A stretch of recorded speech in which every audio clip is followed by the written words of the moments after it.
नमस्ते एंड राधे राधे। मैं प्रीति हूँ और मैं बताती हूँ लॉ ऑफ अट्रैक्शन के बारे में। ये जो वीडियो है ये सबके लिए है, क्योंकि मैंने आपको बोला था कि मैं एक पार्ट 2 लेके आऊँगी जिसमें बताऊँगी कि how I manifest my normal delivery. और ये जो मैंने जो मेरी टेक्निक थी जिससे मैंने अपनी नॉर्मल डिलीवरी मैनिफेस्ट करी। ऑल्दो मैं बहुत ज़्यादा मैंने एक्सरसाइज तो मैंने किया ही नहीं, मैं फ्रैंकली बोलूँ तो। एंड 5th मंथ तक मैंने कोई वॉक भी नहीं किया था, तो सिर्फ ऑफिस जाना आना और अपने सेशंस लेना, यही सब चल रहा था मेरा। बट स्टिल मैंने एक, और ऐसा नहीं कि मैं बहुत पतली हूँ, ऐसा लोग बोलते हैं कि जो लोग पतले होते हैं वो बहुत आसानी से नॉर्मल डिलीवरी कर लेते हैं, बट नहीं, मैं अच्छी खासी हेल्दी हूँ, आप सब मुझे देख नहीं पा रहे होंगे। ठीक है। सो बट स्टिल मैंने कोई एक्सरसाइज नहीं करी है। लोग बोलते हैं आजकल की एक्सरसाइज बहुत ज़्यादा कीजिए ताकि नॉर्मल डिलीवरी में आपको प्रॉब्लम है, तो मेरा ऐसा कुछ नहीं था। ठीक है, मैंने कोई एक्सरसाइज नहीं करी, वॉक किया था मैंने, लेकिन वो 6 मंथ में आके, वो भी ऐसा नहीं कि बहुत ज़्यादा वॉक, जितना मेरे से हो पाता था 25 मिनट्स 30 मिनट्स, उतना ही, उससे ज़्यादा मैं नहीं करती थी, मैं घर आ जाती थी। ओके। तो फिर मैंने ये नॉर्मल डिलीवरी मैनिफेस्ट कैसे करी। ठीक है, कॉम्प्लिकेशंस आए मेरे, उसमें चले गए। ठीक है, एट द लास्ट डॉक्टर ने भी बोला it's a miracle baby, because मेरा बेबी बहुत ही एक्टिव था, बहुत ज़्यादा ही एक्टिव था। लास्ट तक भी वो बहुत एक्टिव था कि जब भी उसको प्रॉब लगा के चेक करने की डॉक्टर जाते थे, उससे पहले वो किक देना शुरू कर देता था, देती थी, अभी तो देती थी है, उस टाइम पे भी मैं देती थी ही कहती थी, क्योंकि पता नहीं क्यों गट फीलिंग थी कि बेबी गर्ल ही है। सो अच्छा, इस नॉर्मल डिलीवरी में मुझे सबसे ज़्यादा जो चीज़ें हेल्प करी हैं वो है मेरी विजुअलाइजेशन टेक्निक। सो मैं जब भी लेटने जाती थी, मैं जब भी सोने जाती थी, मैं लेटी रहती थी, तो हमेशा जो नॉर्मल डिलीवरी की एक पोजीशन रहती है कि आपके पैर दोनों उठे रहते हैं। ठीक है, तो मैं हमेशा उस चीज़ को विजुअलाइज़ करती रहती थी। हमेशा मैं जब भी लेटती थी, जब भी मैं अपने ऐसे जो मैं लेटने की पोजीशन होती है उसमें मैं लेटी थी और घुटने मेरे ऊपर रहते, तो मैं हमेशा ही उस चीज़ को विजुअलाइज़ करती थी कि ये मेरी नॉर्मल डिलीवरी की पोजीशन होगी, मुझे बहुत पेन नहीं होगा। ठीक है, मैं हमेशा ये विजुअलाइज़ करती कि मुझे बहुत सारा पेन नहीं होगा, मेरी नॉर्मल डिलीवरी बहुत स्मूथ जाएगी, मेरा बेबी मुझे बहुत, क्या बोलते हैं, बहुत सपोर्ट करेगा मुझे। तो मैं इस चीज़ को प्रॉपर विजुअलाइज़ करती थी और मैं बोलती थी कि मेरा बेबी, मेरी बॉडी को पता है कि मेरे बेबी को इस दुनिया में कैसे लेके आना है, मेरे बेबी को ये बहुत अच्छे से पता है कि उसको इस दुनिया में कैसे आना है। माय डियर बेबी, मेरी बॉडी आपको पूरी तरीके से सपोर्ट करेगी ताकि आप इस दुनिया में आ सको। तो ऐसे अफर्मेशंस मैं बोलती रहती थी। सो फर्स्ट अफर्मेशंस ने मेरे लिए एक बहुत बड़ा रोल प्ले किया है मैं नॉर्मल डिलीवरी में। दूसरा, विजुअलाइजेशन। मैं आँख बंद करके या आँख खुले-खुले भी मैं विजुअलाइज़ करती थी, तो मेरे माइंड में वो फिट हो चुका था कि मैं जब भी अपने लेबर रूम में जाऊँगी तो जो मेरी पोजीशन होगी बेबी को डिलीवर करने की, वो क्या होगी।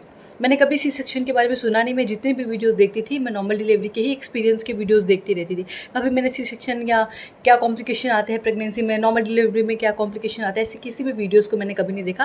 मैंने बहुत सारे वीडियोज़ देखे बट नॉर्मल डिलीवरी के। ठीक है, तो आप सब भी, जो भी नॉर्मल डिलीवरी करना चाहते हैं, जो प्रेग्नेंट होना चाहते हैं, जिनको नॉर्मल डिलीवरी चाहिए, सब लोगों की अपनी चॉइस होती है। किसी को सी सेक्शन चॉइस ही रहता है, किसी को नॉर्मल डिलीवरी चॉइस रहता है, और किसी के सिचुएशन ऐसी हो जाती है कि उनको सी सेक्शन में जाना पड़ता है। ठीक है, बट इट्स टोटली ओके। आपका बेबी इस दुनिया में आ रहा है, सेफ आ रहा है, अच्छे से आ रहा है, हेल्दी आ रहा है, वो ज़्यादा मैटर करता है। इससे कोई मैटर नहीं करता कि वो नॉर्मल डिलीवरी में आ रहा है, सी सेक्शन में आ रहा है। ठीक है, लेकिन हाँ, नॉर्मल डिलीवरी में थोड़ा हमें राहत मिल जाती है कि आप अच्छे से खा पी सकते हो, इतनी राहत मिलती है। ठीक है, अदरवाइज़ आपको रिकवरी में इसमें भी वक्त बहुत सारा लगता है। ठीक है, सो मैं क्या करती थी कि जब भी मैं बेड पे जाती थी, अपनी आंखें बंद करती थी, मैं हमेशा ये विजुलाइज़ करती थी कि मुझे बहुत सारा पेन नहीं हो। मैं कभी ये नहीं सोचती थी कि मुझे 12 घंटे 10 घंटे पेन हो रहा है। मेरा जो पेन था वो 7 घंटे का था, 7 आवर्स मैं पेन में थी। वो भी धीरे धीरे करके वो पेन बढ़ा, और वो जो 1 डेढ़ घंटे पेन था जो बेबी के आने के पहले का था, वो बहुत ज़्यादा था, और वो 1.5 घंटे में मेरा बेबी मेरे पास डिलीवर हो गया। बहुत ही स्मूथली हुआ। डॉक्टर ने मुझे ये तक नहीं बोला कि प्रीति पुश करो, इतने पुश करो, उतने पुश करो। तो मुझे लगता है 2 पुश था, उसमें मेरा बेबी बाहर आ गया। ठीक है। तो ये क्यों हुआ? क्योंकि मैंने सब कुछ अपने दिमाग में रिकॉल करके रखा था, सब कुछ मैं विजुलाइज़ करती थी कि मेरे डॉक्टर मुझे ऐसे बोलेगी, मेरे डॉक्टर मुझे ऐसे बोलेगी, मैं इस तरीके से अपने मेरे पैर की पोजीशन रहेगी, मुझे बहुत कम पेन हो रहा होगा, मैं बहुत ज़्यादा पेन में नहीं होंगी, जो स्टाफ रहेगा वो बहुत सपोर्टिव रहेगा। और ये सब कुछ मैंने अपने जर्नलिंग में लिख रखा था कि मेरे जो डॉक्टर है वो बहुत सपोर्टिव है, और एक्चुअल में वो बहुत सपोर्टिव है। आजकल बहुत सारे ऐसे डॉक्टर होते हैं जो आपको बोलते हैं नहीं सी सेक्शन करना पड़ेगा, वो डॉक्टर ऐसे जो आपको बोलते हैं नहीं, हम लास्ट तक भी आपके लिए नॉर्मल डिलीवरी ट्राई करेंगे, रेदर देन आपका बेबी कोई ऐसी वैसी मूवमेंट ना करे, क्योंकि बच्चों में भी कुछ ना कुछ वो अपने गले में कॉर्ड फंसा लेते तो उसकी वजह से। सो डॉक्टर बहुत सपोर्टिव थे, स्टाफ तो अमेजिंग था, बहुत सपोर्टिव, मतलब बहुत सपोर्टिव। तो ये सब कुछ मैंने पहले से ही विजुलाइज कर रखा था, और उसका नतीजा था कि मेरी नॉर्मल डिलीवरी हुई। मैंने कभी भी सी सेक्शन के बारे में सोचा ही नहीं, चाहे मैं कंसीव करने से पहले भी मैं बोलती थी कि देखना मैं तो नॉर्मल डिलीवरी करूँगी, और मेरे घर में किसी को यकीन नहीं था कि मैं नॉर्मल डिलीवरी कर पाऊँगी, क्योंकि मेरा जो पेट था वो बहुत निकला हुआ था, मेरा टमी बहुत निकला हुआ था। तो किसी को यकीन नहीं था कि इतना दर्द तो ये बर्दाश्त नहीं करने वाली, पक्का इसका सी सेक्शन होगा। तो हर कोई थे, और जब फ़ोन हो तो सी सेक्शन हुआ है ना, नहीं नॉर्मल डिलीवरी हुई है। तो ये था, मीन्स किसी को यकीन नहीं था मेरे घर में कि हाँ ये नॉर्मल डिलीवरी कर लेगी, बट मैंने किया क्योंकि माइंड में था, करना था, हो गया, है ना? तो सब कुछ आसान है, किसी की ना सुने। अगर आप अभी प्रेग्नेंट है तो किसी की भी ना सुने कि क्या सही है क्या गलत है। योर बॉडीज़ नो, आपके शरीर को पता है कि क्या सही है, आपको पता है क्या सही है, आपके बच्चे के लिए क्या सही है, आप वो करें, ठीक है? कोई भी ऐसी अनाप-शनाप की वीडियोज़ ना देखें। हर किसी के अपने एक्सपीरियंस होते हैं, लेकिन लोगों को गलत चीज़ें देखने में बड़ा मज़ा आता है। अच्छा ये हो गया तो बच्चे के साथ वो हो गया, तो प्रेगनेंसी में ये हो गया, तो नहीं देखिए।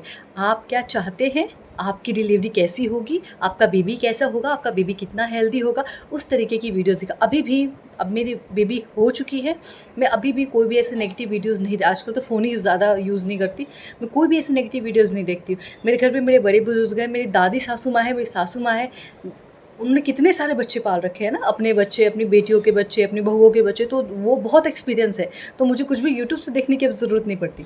सो अब जो मुझे लगता है कि हाँ डॉक्टर ये ज़्यादा बेहतर कर सकते हैं, तो उनको रोक देनी, मम्मा ये चीज़ ऐसे नहीं, ऐसे जैसे पानी नहीं पिला सकते, पहले के लोग बच्चों को 2-3 महीने में पानी पिलाना शुरू कर देते थे, शहद चटाना शुरू कर देते थे, जो कि नहीं है, राइट? तो ऐसी बहुत सारी चीज़ें हैं जो मैं बोलती हूँ मम्मा ये नहीं करना है अभी, तो वो नहीं होता, लेकिन वो हमसे ज़्यादा एक्सपीरियंस है। तो कुछ भी गलत चीज़ें यूट्यूब पे ना देखें, अपने एक्सपीरियंस से बेहतर समझें जो आपके लिए सही है, आपकी बॉडी के लिए सही है, राइट? और कुछ भी नेगेटिविटी जैसी चीज़ें ना देखें, क्योंकि वो बच्चे पे बहुत ज़्यादा इफ़ेक्ट डालता है, बहुत इफ़ेक्ट डालता है। जैसे मैं एक एग्ज़ाम्पल देके बताती हूँ कि मैं जब नैनीति मेरे गर्भ में थी, तब 6 मंथ की थी, तब से मैंने सेशंस लेना शुरू किए थे चक्रा के, और उस चक्रा के सेशन में ओम ध्वनि ज़्यादा हम यूज़ करते हैं, ठीक है? तो उस ओम ध्वनि वो इतना ज़्यादा सुन चुकी है मेरे घर में कि अब जब उसको सोना होता है तो मैं उसको ओम कह के सुलाती हूँ, और वो बहुत आसानी से सो जाती है। सो इतना ज़्यादा फ़र्क पड़ता है, राइट?